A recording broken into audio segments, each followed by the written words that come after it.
And that closes out today's trading action. All three of the major averages under pressure following that very strong ADP report before the bell. The Dow closing off its lows of the day, off just around 365 points. S&P off about 0.8%, as well as the NASDAQ.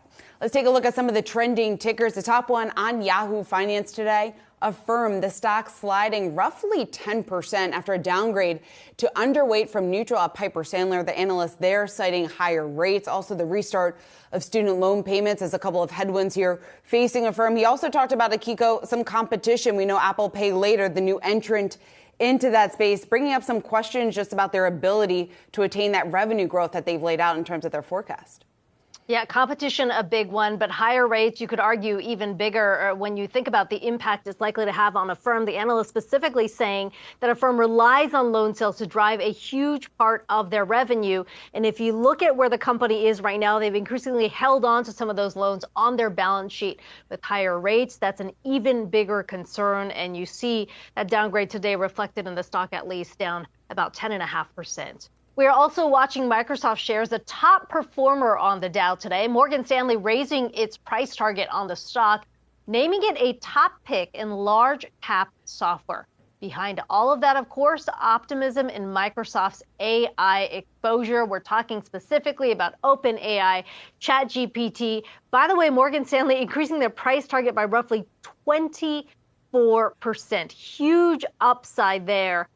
They say specifically that Microsoft is poised to top a $3 trillion valuation in early 2024 because of the big bump they're getting from AI. Yeah, Kiko, they're not buying the fact that there's some concern out there that Microsoft is overvalued at this point. Lots of concern about whether the AI hype has been overdone. They're really reiterating the fact that they believe that Microsoft is a leader in this space. And what's driving that narrative, this is a team led by Keith Weiss, is that they're best positioned in software to monetize some of the expansion that they are expected to see as the automated workflow that's a result of generative AI. So we talk about the fact that generative AI is going to disrupt jobs and how people think about jobs and do their jobs.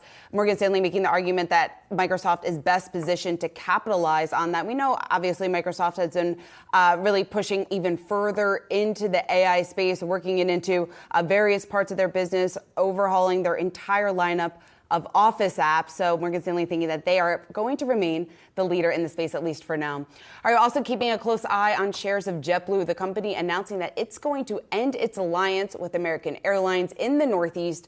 JetBlue saying that it will focus on its acquisition of Spirit, so a bit of a shift here from the airline, not necessarily a surprise. We know they have been really focusing on Spirit and what exactly that's going to do for their business going forward. A 7% drop, though, in the stock today, Akiko, one of the biggest drops that we've seen, and biggest intraday drop since March. Yeah, I'm a little surprised by the drop because, to your point, Shauna, so much of this and the potential for that alliance coming to an end came up during the whole acquisition talk and whether, in fact, JetBlue was finally going to acquire Spirit, which they did. Mm-hmm. You could have argued that was kind of priced in, but I guess at least if you look at where the stock is right now, pointing to potentially a bumpy road ahead. Yeah, there's some optimists out there. They were holding on to hope. They didn't want to buy the headlines, but certainly we are seeing a sell the news type of reaction today.